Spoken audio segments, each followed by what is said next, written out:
dapat ganyan. Gawin natin medyo lagyan ng brown yung patatas at carrots. Diba? So, ilalagay ko na ang bawang. Ako inuuna ko yung bawang, yung iba sibuyas, pero ako bawang.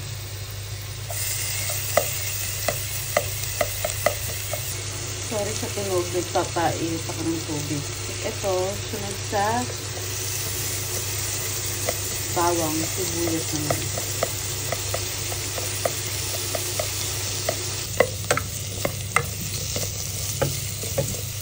Next, ilagay natin yung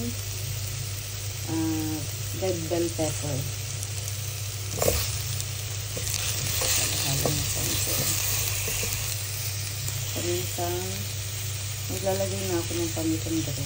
Habang ganyan, wala pang sauce. Natin ang tomato paste. Hindi ako gumagamit ng tomato sauce. Tomato paste lang.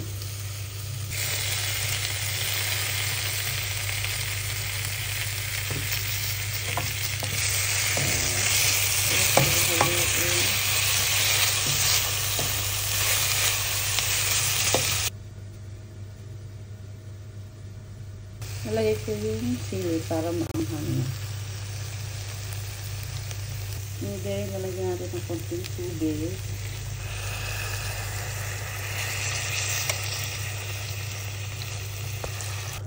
Ito, salt. Gusto ko nilalagay ko sa kamay yung salt. Hindi ko siya dinadirect yan sa niluluto ko. At syempre, may beef cubes.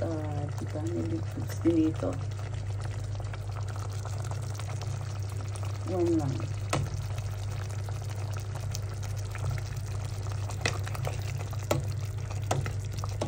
Dahil konti lang naman yung niluluto kong kaldereta, lalagyan ko ng konti din peanut butter.